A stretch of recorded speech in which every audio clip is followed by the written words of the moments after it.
Good afternoon, I'm Robert Tan. From your wallet to the wider economy, join us as we follow the money. Therapy in the Philippines can run from 1,500 pesos to 4,000 pesos a session, making AI chatbots an alternative for some Filipinos. But is this safe? Can ChatGPT be your friend? What does this reveal about our mental health system, where affordability and stigma remain the biggest barriers? Let's discuss this with clinical psychologist Rea Celine Villa. Good afternoon, Doc Rea. Welcome to Follow the Money. Good afternoon, Sir Robert, and to everyone who's watching right now. Thanks for joining us this afternoon, Doc. Marami nga, mental health is a very critical topic to discuss. But let's start with this. Now, Doc, what can a licensed psychologist like yourself catch that AI structurally cannot? That's a very good direct question, Sir Robert. It's really what's happening right now, no? So AI actually can recognize patterns in the words you type, right? But a psychologist could assess the person behind those words. So the psychologist could notice inconsistencies between what someone says and how they function. Yung changes across time, may possible trauma ba, may medical factors ba? And siguro yun yung difference, no? And we also form and continually test clinical formations, no? Like what makes this person vulnerable, what triggered the problem, what is maintaining it, or what is protecting them. So yung also the structural difference is the accountability. A psychologist has an ethical and legal duty of care. Yes, definitely. AI cannot verify your full circumstances, cannot coordinate emergency action, for example, or be professionally accountable if it gets to a situation that is wrong. So yung pattern recognition, hindi pareho yun sa clinical judgment. And siguro sounding compassionate is not also the same as providing safe care.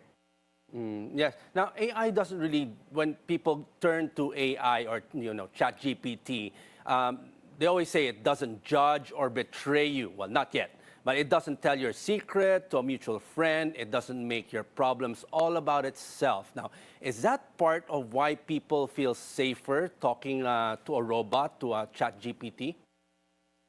To be honest, yes, because it looks less threatening at first. Because there are no, you are sure that it is, let's say, contained in a certain environment, as against talking to a person. And that is where, when you look for a psychologist or a psychiatrist, we also give consent forms to ensure that there's confidentiality, and we are bound with ethical principles to maintain that.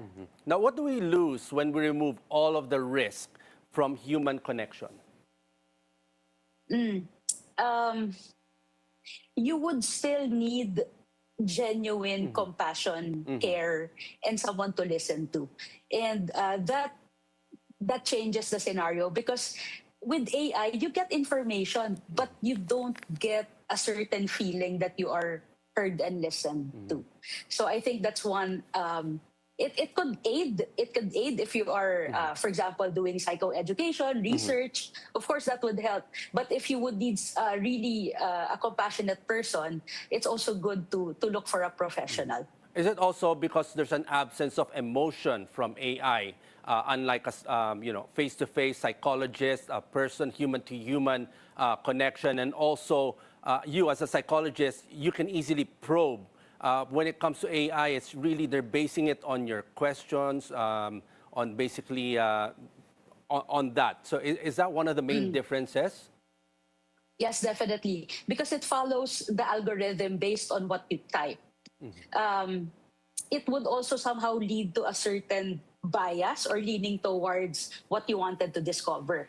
A psychologist or a mental health professional is a neutral person. So even if you are bound to lead on a certain context, the professional would return back to you and mirror or reflect on you. Is this the right way? Is this a good path? So it would run all scenarios and not just one that you type and go through a certain algorithm. Lalo na pag free yung kinakausap mo, hindi paid. Now, Doc, we've talked about how AI can help people who have nowhere else to go. because we've talked about it's quite expensive to go to therapy or seek help from a psychologist. But there are concerns about people becoming too dependent on chatbots or being reassured when they should actually be challenged. Now, what does helpful look like in mental health? Helpful. Okay. The AI could give you answers to certain things you're curious about, and then you need to counter check or fact check. But going to a professional would elevate or assess your current situation if there's a need to further consider, let's say, other mechanisms that would be offered to you on the spot. So the indicator maybe that is helpful is that if you are if we contain your mood, we assess the risk and it is managed. That's a very helpful indicator that you're out of danger, out of harm, and at the same time you are heard, and then there are succeeding steps to go moving forward. Now, Doc, we've talked about how expensive it is. So how can people now access a trained psychologist, a therapist that they can go to if they don't have the capacity, the money to go to? And again, pupunta na lang sila sa ChatGPT. How can we manage accessibility now, make it better and more affordable to those who really need it the most? So personally, I know that there's a scarcity on mental health professionals. So my personal advocacy or strategy is sometimes to have some group sessions, and in that way we could manage the cost. There are also a lot of public hospitals that you could access free services from. We also, of course, have the National Center for Mental Health, and there are a lot of organizations that also offer assistance should you need to just have you to contain your emotions at that time, or it's just an emergency you wanted someone to talk to. So there are a lot of it's starting to come into play that organizations are helping each other to have these free services. Now, Doc, you mentioned there's a scarcity of psychologists or therapists out here in the Philippines to be able to help those in need. Why is that? Well, first, it's also difficult because you need an undergraduate degree, a master's degree, and then the licensing exam. After going through that, you need to, of course, pass the test, and then you need to look for your where you would go to your clinic. No, so it would take roughly a couple of years to be one. But what's good, I think people are now, I could see in some schools the enrollment is starting to pick up for psychology majors, and our government also offers scholarships for guidance and counseling and psychology majors who would like to be a professional someday. I think nakatulong din yung the government is opening up some plantilla positions for guidance counselors. So at least you would know that, oops, there's a career track. It's starting to come into play, no? Nagkaka-opportunity. So I think before kasi wala masyado eh. Like, if I study psychology, will I prosper? Parang ganon kasi may mga stigma pa. But after the pandemic, it became a need, and it really helped that there is a mental health act in our country. Now, Doctor, it's a great responsibility for a psychologist or a therapist when they try to help people in need, those who are looking for someone to talk to. Again, it's expensive. But when we see, like you're online, people, a lot of, we see therapists and psychologists like yourself are going into TikTok, in social media. Some would feel that parang you're just making money out of it. Do you get that kind of feedback? And how do you balance that you are a licensed psychologist, but then you're also online, and people feel kind of, tama ba talaga yung sinasabi nito, or just, you know, they're using my mental health problem as a way for them to make money online? Well, personally, in my social media, I don't make money online. It's purely advocacy. So I'm not paid with any. Most of it are not paid. It's an advocacy to reach more people. So if you could watch my reels or my videos, at least there are just some reflections if you are not ready to go to a psychologist or you find it expensive. So I encourage everyone to follow certain psychologists, but always fact check, no? Always reflect on it, always see, okay, how does it help me? And then from there, you could take charge of your own mental health, no? When it comes naman to our profession, I know everyone, of course, needs to earn, but the core of the profession is also to serve.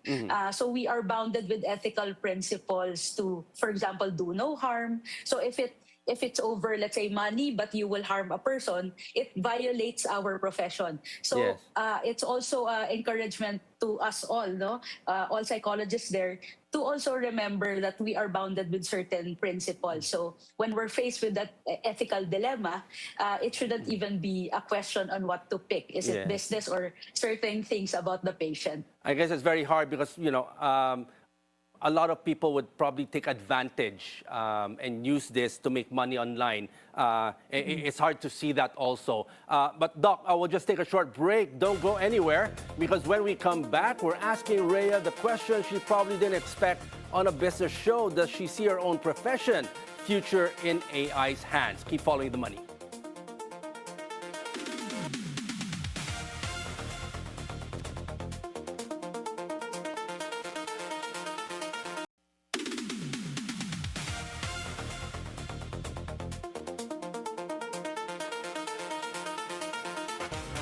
Welcome back to Follow the Money. Still with us is clinical psychologist Rea Celine Villa. Now, Doc, does AI actually threaten to replace psychologists, or does it threaten your future? I would like to think of it as an aid to make things faster, more convenient. It's an opportunity also to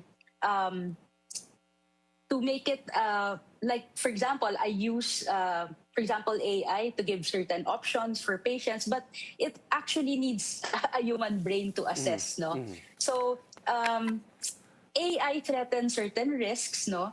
But when it comes to the value of our profession, it depends on, it's difficult to assess because it needs a certain degree, a certain number of experience that I think is important now. So I do not fear AI replacing good psychologists. I worry about, for example, financially excluded people from being offered, let's say, an unvalidated chatbot, no, na parang that's equivalent care, no. So the future should be AI supported human care, no, pero hindi siya yung cheaper care for let's example the ones who could not afford, no. And kailangan may balance, no. We cannot also negate AI, pero hindi rin totally dapat sa kanya lang. So, Doc, you mentioned you also use AI as a tool to help you in your industry. How can we educate those who are using AI to help them, to guide them, asking questions if they can't afford a psychologist or a therapist? Hanggang saan lang ang dapat nilang accept in terms of what AI churns out to them whenever they ask a question? Oo. Siguro, no, we could use AI for psychoeducation. If you want to learn on a certain condition or learn more about stress, pwede yan, no? But of course, fact check ulit. Another one is journaling prompts. So if parang I can't express my emotions, or ano ba tong nararamdaman ko, so you could maybe use AI for questions that could be generated for you to reflect. Siguro mga translations, o kaya symptom monitoring, o kaya parang certain admin work like pwede mong i-check doon kung kamusta yung mood mo. You could use it as a more organized way of knowing yourself, no? So, okay din si AI kasi it reduces waiting time or going to a professional kung kaya pa namang preventative, no? So it serves more people talaga. But you go to a psychologist if meron na talagang distress or you think your mood and behaviors are changing, ayan. So doon tayo mag-elevate. But how can they determine, let's say when they go to AI for help, and sometimes when they get out, they feel better. But does that necessarily mean that they're getting better? So how can we differentiate as a psychologist? Where would you strike the balance on that? Na feeling better as getting better, parang surface level lang. Oo, that's a very good question. And it's a bit broad though. Pero siguro ang indicator ko all the time, do you feel danger or harm? Kapag ganyan, AI may not be able to help anymore. If there are certain thoughts that are distressing or parang leading towards harm or danger, ayan, let's see a professional. If you want to maintain or parang track your own mood or your certain feeling, tapos you feel better after, then that's good, no? Kasi it's also part maybe of your coping skill. But if nakikita mo, naku, matagal na to, parang it's been happening, chronic na siya, no? Hindi lang siya one day, 1 week, no? Pero prolonged na siya, then I suggest na you see a professional. Now, outside of AI, Doc, because you've mentioned there's a scarcity in the number of psychologists and therapists that are licensed here in the country. Now, if we look at some public schools, a study shows that one guidance counselor can be responsible for thousands of students. Hindi psychologist yan, guidance counselor lang yan. And the global standard should be one for every 250 students. Now, what can that person realistically do? Yes, the counselor is actually forced into a triage, no? Kasi one cannot realistically provide, let's say, prevention programs, career guidance, individual counseling, di niya kaya yon, no? All the time, or crisis response. So ang gagawin nito, we need to create a system that it's steered, no? So for example, mental health education for everyone. Tapos let's train the teachers who can recognize and refer, but not diagnose. And then school Pang-emergency lang. Ganon. Correct. To detect lang na, oops, red flag na to, i-refer na natin. So pag na-detect na nung teachers yan na possible, pasok na si school counselor, no? Siya na rin kasama sa triage for early intervention, and then the psychologist or psychiatrist for complex and high-risk cases. So Meron na ba, counselor, Doc, sa mga schools? Because, having mentioned that, do you think schools and workplaces, should they have mental health professionals, licensed therapists or psychologists actually embedded on site? Or does that create a different problem now where the person you're supposed to trust still answers to the institution? That's a good question. Even if we want to deploy psychologists on site all the time, it's also not possible with the number of psychologists and psychiatrists. So like the guidance counselors, may scarcity then. So one thing that we are doing personally, no, so I'm part of, let's say, Mindset Plus. I co-founded this organization. So we reach out to schools to partner. So pag may crisis, they could consider us to step in. And that's the only way we could triage from the person to the teacher, to the counselor, to the mental health professional. Yeah. Now, in the workplace as well, Doc, corporate Philippine companies now offer employee assistance programs and mental health hotlines. Now, are employees actually using them, or does the fear of being seen as a liability in that company still get in the way? Okay, that's interesting, no? Both in a way, no? So for some employees, an EAP is a real lifeline. Okay, it's really helpful. In other companies, there's still the stigma that nobody trusts enough to call. Yeah. So the deciding factor which organization you are in is the concept of psychological safety. Employees ask, teka lang, is this really confidential?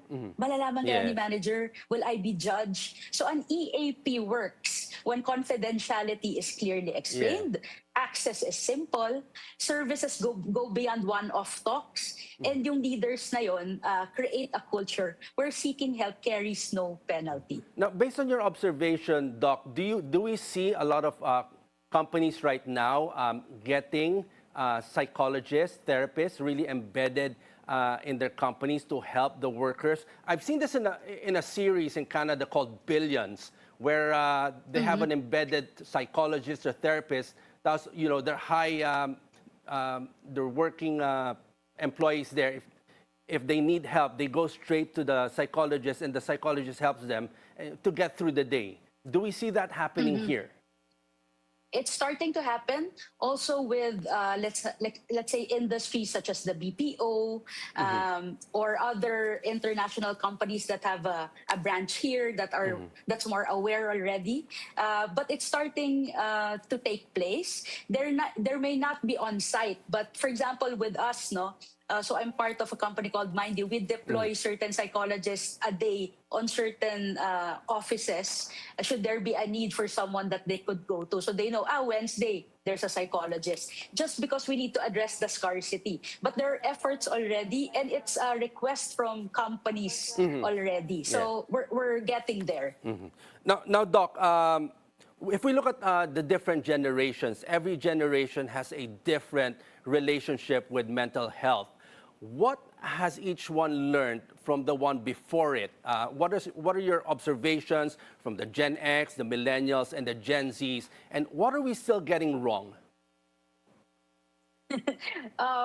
Possibly, let's say for Gen X, because we often mistook silence for resilience. So not talking about distress does not prove that distress was absent. Some people learn to cope through self-reliance or humor or emotional suppression. No? So those strategies may help someone survive, but survival is not automatically what we call well-being. Si Gen Z naman, may externalized distress online naman. While many millennials are carrying children or aging parents, si sandwich generation, plus yung economic pressure simultaneously. But I would not crown one generation as the most, let's say, damaged or the strongest. Most stressful.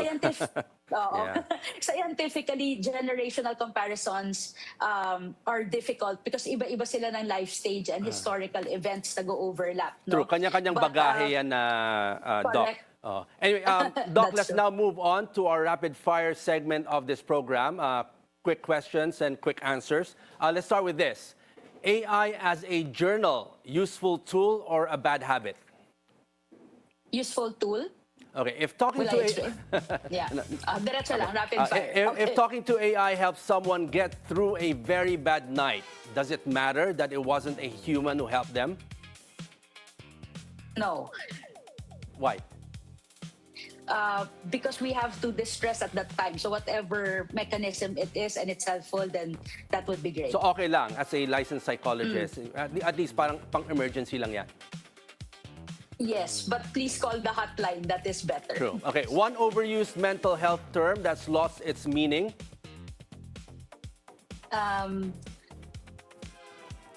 Trigger, siguro. Okay. One TikTok mental health tip that actually does more harm than good. Yung mga sinasabi natin sa TikTok. Oo. We always compare, no? So, ang dami niyan. Yung, if there was one critical one. One mental health tip, no? That's bad, that's bad, not good. Everything happens for a reason. Akala ko go to ChatGPT. Okay. Best free therapy that's not therapy. Ang galing itong mga rapid fire mo. Nakakot ako off guard. Best free therapy but not... not therapy. Yeah. If you still have normal conversations with a friend. Ayun. Oh, maganda, kulang na yan. Social media, di ba? Okay. Finally, Doc Rea, if AI becomes the first line of mental health support for a generation that can't afford anything else, is this public health failure to be alarmed by or public health innovation to build on? Wow. It could be a public health that we could build on because that AI could scale. It has a capacity to scale equally 24 hours. If we manage it well or if we have some parameters, it would do more. It would be more helpful. Is this something psychologists like yourself, your groups, when you have conversations, is this something that you can embrace? Right now, because we could not accommodate people Everyone. anymore, patients. Yeah, I would rather have an assisted modality to help us reach more Filipinos. So if it's done well, it's ethically correct, then I'm up for it. Okay, on that note, thank you very much, Doc Rea, for joining us this afternoon and sharing your insights and, of course, helping a lot of our kababayans out there who really need help. Well, we're going through a lot of mental health issues, and hopefully it's not a stigma. And even if they go to ChatGPT, they should seek proper help, human-to-human interaction. Thank you very much, Doc. Thank you so much, Sir Robert. And that's all for today. I'm Robert San. Thanks for watching. Keep it here on the Bilyonaryo News Channel, and always follow the money.